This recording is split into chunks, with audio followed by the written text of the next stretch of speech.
Halo, selamat datang di channel Zarman. Data membuktikan bahwa 96% lebih menonton channel ini adalah bukan subscriber, bahkan mungkin termasuk adik-adik sekalian. Nah, oleh sebab itu, silakan klik subscribe terlebih dahulu untuk mendapatkan info terbaru dari channel ini, terutama mengenai pelajaran matematika. Oke, terima kasih untuk subscribe-nya. Saya ucapkan selamat menonton.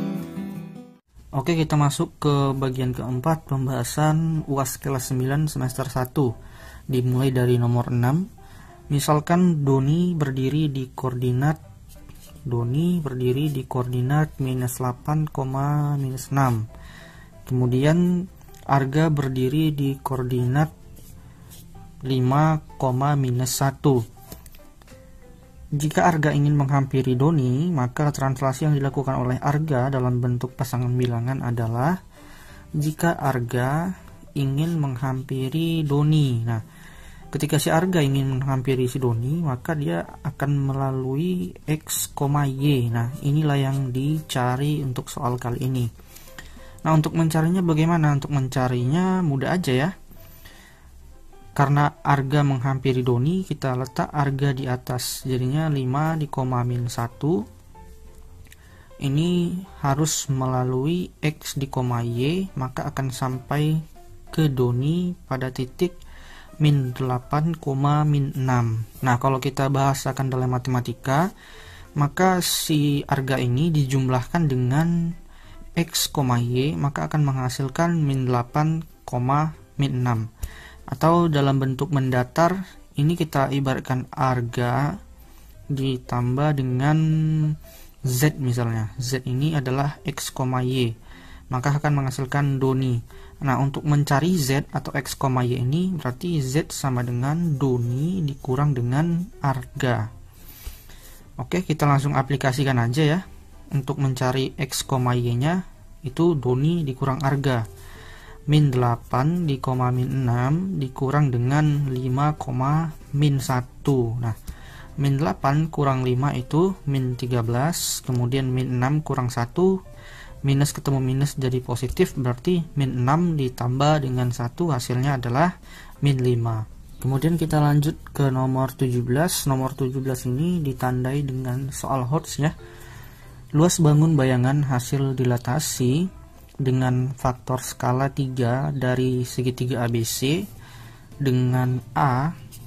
Di sini diketahui A-nya itu 1, minus 2, kemudian B-nya itu adalah 5,3 dan C-nya itu adalah 1,3. Nah, katanya faktor skalanya adalah 3.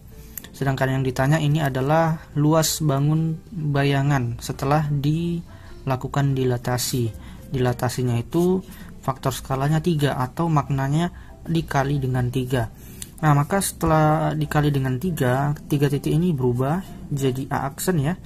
A aksen jadi 3, min 6 karena dikali 3.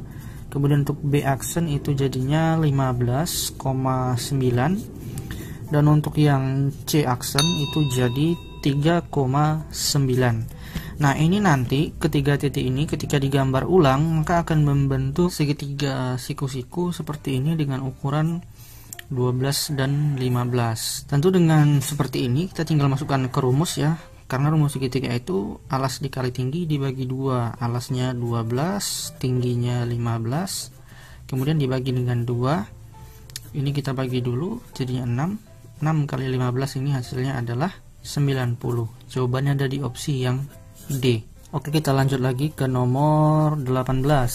Hasil pencerminan titik A, di mana titik A-nya ini 5, minus 2 oleh garis X sama dengan min 7. X sama dengan minus 7. Nah, ini merupakan pencerminan garis X sama dengan H. Di sini H-nya itu minus 7. Di mana ketentuannya jika misalnya A itu X, Y, maka setelah dicerminkan oleh garis X sama dengan H, A aksennya itu berubah menjadi 2H dikurang X, Y. Langsung aja kita selesaikan soal ini dengan mudah. Maka A aksennya itu sama dengan 2 dikali H. H-nya di sini adalah minus 7, kemudian dikurang dengan X, dimana X-nya di sini adalah 5, dikoma dengan Y, Y-nya itu minus 2. Maka A aksennya adalah minus 14 dikurang dengan 5, minus 2. A aksen itu adalah minus 14 kurang 5 itu minus 19, minus 2. Jawaban ini ada di opsi yang B. Nah, kita lanjut lagi ke nomor 19. Ini sepertinya akan dijawab dalam bentuk gambar aja ya. Nanti gambarnya akan tampil di layar. Jenis transformasi geometri yang dikenakan pada gambar di atas adalah, nah kalau misalnya kita ambil opsi yang A, katanya itu pencerminan terhadap sumbu X. Nah, pencerminan ini seharusnya sama saja seperti kita bercermin di kaca. Sedangkan gambar ini terjadi perubahan ya. Kalau kita lihat pada bagian bawahnya itu tidak sesuai. Berarti yang A ini tidak termasuk. Kemudian kita ambil yang B, pencerminan terhadap sumbu Y. Ini juga sama aja. Kita tinggal kasih garis dan ini enggak sama. Berarti yang B juga bukan. Kemudian yang C itu rotasi sebesar 180 derajat. Nah, ini coba kita putar. Pas ya, berarti yang C ini merupakan jawabannya. Dia dirotasi sebesar 180 derajat. Kemudian masuk ke nomor 20, ini juga sama ya. Huruf di bawah ini akan tetap sama meskipun telah dicerminkan terhadap garis horizontal, kecuali garis horizontal itu berarti sumbu X ya, atau mendatar. Nah, jika dicerminkan kecuali, kita ambil opsi yang A, huruf I. Kalau kita cerminkan ya bentuknya tetap I juga. Berarti I bukan jawabannya, karena dia katanya kecuali. Karena I tetap sama ya. Kemudian kita ambil lagi yang B. Nah, kalau B dicerminkan juga sama B-nya. Kemudian kita ambil lagi yang H. H juga sama kalau dicerminkan. Nah, kalau M nih, hati-hati ya. Kalau M kita cerminkan, maka itu berlawanan jadi seperti ini. Dia jadi huruf W. Maka jawabannya adalah yang D. Oke, sekian dulu untuk video kali ini. Semoga bermanfaat. Jangan langsung pergi karena akan ada beberapa video menarik. Jangan lupa di like dan di subscribe. Saya ucapkan terima kasih.